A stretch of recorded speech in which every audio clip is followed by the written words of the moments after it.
네, 안녕하세요. 오늘은 어, 밥 프록터라는 사람이 있는데 아무래도 마인드 관련 그 강의를 하시는 분 같아요. 유일한 한국인 제자라고 합니다. 마인드 스쿨의 대표이신 조성희님 자전적 에세이 어둠의 딸 태양 앞에 서다를 갖고 왔는데 거기에서 챕터는 나는 행복해 라고 외쳐라입니다. 중고등학교 때 내 주위 친구들은 다 우리 집보다 큰 집에 살았다. 그리고 과외를 따로 받고 가족들과 해외여행을 다니는 모습이 무척이나 부러웠다. 친구들 집에 다녀오면 나는 더 축 처지고 우울해했다. 나도 모르게 질투심이 생겨 나 자신을 비교했기 때문인 것 같다. 덕분에 오기가 생겨 더 공부를 열심히 했고 중학교 때는 반에서 거의 1등을 놓친 적이 없다. 지금 생각해보면 어릴 때 많이 가지지 못했던 것에 감사하다. 부모님께 의지하지 않고 독립적으로 자랄 수 있었기 때문에 형제 없이 자랐지만 온실 속 화초가 아닌 야생 잡초처럼 자랄 수 있었다. 야생 잡초처럼 자라지 않았다면 지금의 나도 없었을 것이다. 사촌이 땅을 사면 배가 아프다라는 말은 질투의 감정에서 온 말이다. 그러나 사촌이 땅 사는 것을 보고 질투심을 가진다면 그 사람은 절대 풍요로워질 수 없다. 그 이유는 잠재의식은 질투를 부정적인 감정으로 받아들이기 때문이다. 타인이 가진 부에 대해서 질투하는 것은 스스로의 부에 대한 부정적인 감정을 갖는 것이고 잠재의식 역시 부정하고 받아들이지 않는다. 결국 사촌이 땅 산 것을 질투하는 동안 그 땅은 당신에게 오지 않고 올 땅도 당신에게서 흘러나간다. 즉 당신은 그 땅에 대해서 부정적인 발산을 했기 때문에 그 땅도 역시 나에게 절대 오지 않는다는 것이다. 내가 좋아하는 사람이 나를 좋아하듯이 내가 돈을 좋아해야 돈도 나를 좋아한다. 대체로 가난한 사람들이 지닌 지배적인 감정은 질투다. 가난한 사람들끼리는 서로 잘 돕고 자기보다 불쌍한 사람들에 대한 동정심은 강하지만 자기보다 나은 생활을 하는 사람들에 대해서는 함께 있는 것을 불편해하는 것을 종종 보곤 한다. 부유한 사람들은 남에게 좋은 일이 생기면 진심으로 기뻐하고 축하해주는 사람들이 많다.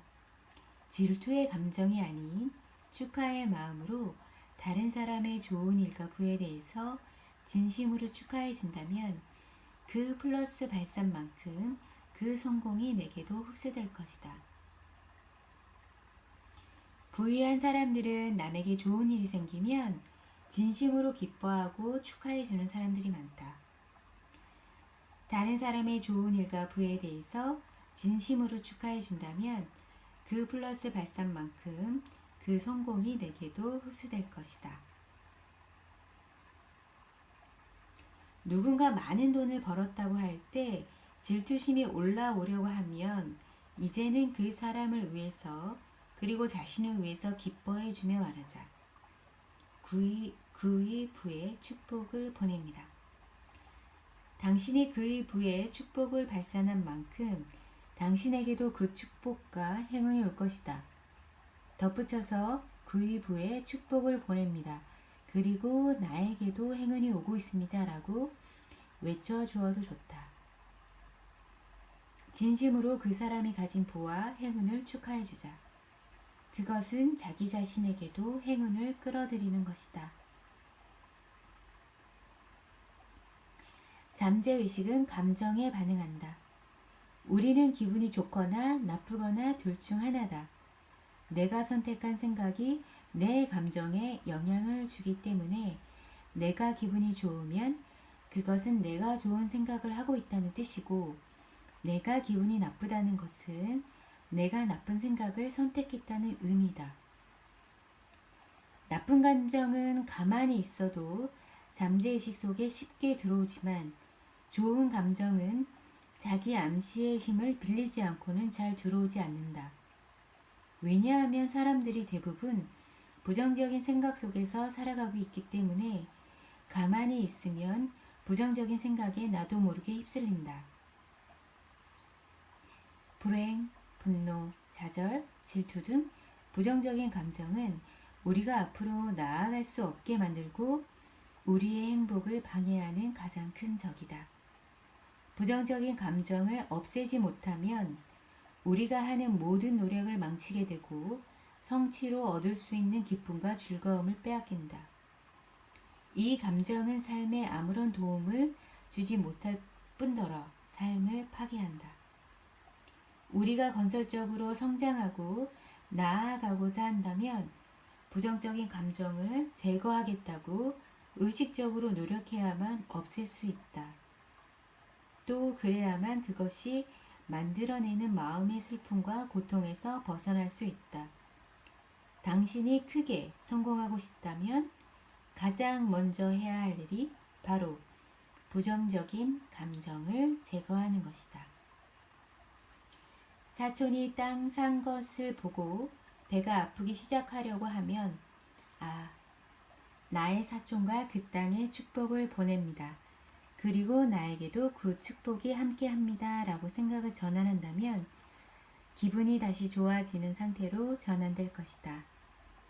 좋은 감정이 내 마음속에 가득 차서 나쁜 감정이 들어올 틈이 없도록 하자. 그것은 단 한 번의 연습으로는 되지 않는다.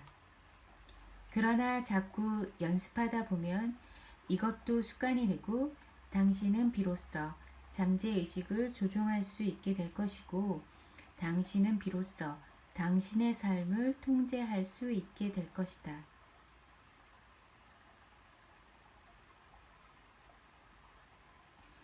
일본 최고의 백만장자이자 최고 납세자로 꼽히는 사이토 히토리. 그는 중학교를 졸업한 것이 최종 학력이고 학교 성적도 우수한 편은 아니었지만 1993년부터 2005년까지 12년간 일본 사업소득 전국 고액 납세자 총합순위 10위 안에 들었다. 그의 책에서 그는 아름다운 말을 사용하면 행복해지고 거친 말을 사용하면 불행해진다라고 말하며 이처럼 세상은 매우 단순한 구조로 이루어져 있다고 말한다. 그는 말이 바뀌면 행동도 바뀐다고 강조하면서 평소 입에 담는 말을 잘 선별해야 한다고 강조한다. 그의 책 1% 부자의 법칙에서 반복해서 강조하는 부분이다. 성공을 통해 행복한 삶을 이끌어가려면 기회를 잡아야 한다. 기회가 없는 상태에서는 아무리 성공하고 싶어도 한낱 꿈으로 끝날 뿐이다. 그렇다면 어떻게 해야 기회를 만들 수 있을까? 나는 행복해 라고 말하는 것이다. 나는 행복해 라는 말에는 기회를 끌어당기는 힘이 있다. 무엇보다 기회를 만드는 것이 중요하다. 만일 기회가 찾아온다면 어떻게 해야 할까? 물론 확실하게 붙잡아야 한다. 이때 중요한 것이 해서 안 되는 일은 없어. 하지 않으면 이룰 수 없는 거야 라는 말이다. 이 말에는 기회를 붙잡는 힘이 있다. 그리고 중요한 말이 또 하나 있다. 나는 풍족해. 이 말을 입 밖으로 표현하면 자신도 모르는 사이에 풍족한 마음을 가지게 된다. 그리고 어느 정도 시간이 흐르면 풍부한 지혜가 계속 솟아난다. 풍부한 지혜를 바꾸어 말한다면 커다란 기회다. 즉, 기회에 다가갈 수 있는 나는 행복해 라는 말과 같은 작용이다. 나는 풍족해 라는 말을 통해 풍부한 지혜를 갖추게 되면 해서 안 되는 일은 없어. 하지 않으면 이룰 수 없는 거야 라는 말을 사용해 그 기회를 붙잡는다.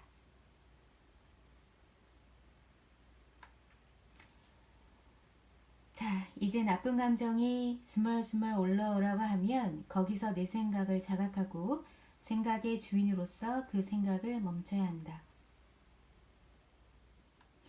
쟤도 집을 샀는데 왜 나는 집도 없는 거야? 이런 함수 섞인 말이 올라오라고 하면 그 말을 멈추고 다음의 말로 대체해라.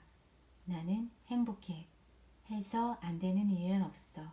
하지 않으면 이룰 수 없는 거야. 나는 풍족해. 멋진 집을 구했어. 정말 고마운 세상이야. 사이토 이토리가 추천한 대로 적용해서 그 상황이 내가 원하는 흐름대로 흘러가도록 바꿔버리자. 상황에 이끌려가는 하수의 생각을 버리고 그 상황을 바꿔버리는 고수가 되자.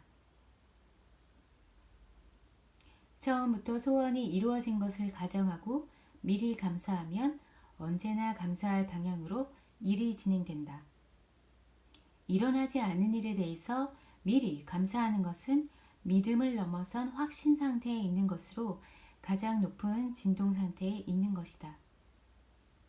이 파장 속에 있게 되면 예전에는 전혀 생각하지 못했던 목표와 관련된 더 많은 아이디어를 생각해내고 예전에 보지 못했던 기회, 상황, 사람들이 내 주위에 끌려오는 흥미로운 체험들을 하게 될 것이다. 이렇게 끊임없이 신념과 감사의 상태에 있게 되면 실패할지도 모른다는 두려움이나 의심, 혼란 자체가 들어올 틈이 없게 된다. 그래서 내가 원하는 목표를 향해 나아가는 데 있어서 더욱 큰 힘을 발휘하게 된다.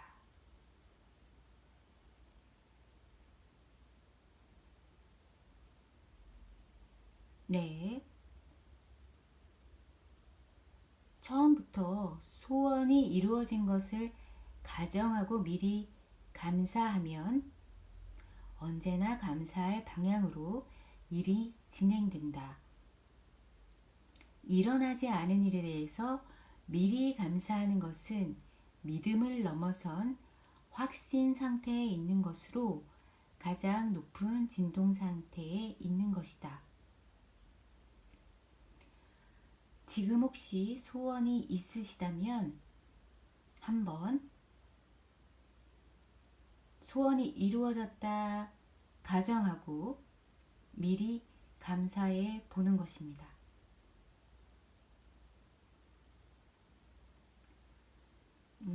오늘은 제가 정말 생각을 두 가지를 했거든요. 근데 그 생각이 끝나자마자 바로 제가 원했던 생각이 현실에서 이루어졌어요. 그래서 깜짝 오늘은 놀랬는데, 진동이라는 어떤 그런 파장이 현실로 이루어지는 것이 굉장히 빨라졌다. 이런 느낌을 받았습니다. 그래서 정말 좋은 생각을 해야 하고, 말도 좋은 말을 해야 한다. 앞으로는 더욱 그런 시대가 온 것 같다. 그런 느낌을 받았습니다. 조성희 대표님은 네이버 카페도 있어요. 카페에 가보니까 마인드 파워라는 그런 워크숍도 이렇게 매달 진행하고 계시더라고요. 그래서 마인드 파워가 중요한 시대이니만큼 관심이 있으신 분은 한번 찾아보시면 좋겠습니다. 오늘은 이상 마치겠습니다. 감사합니다.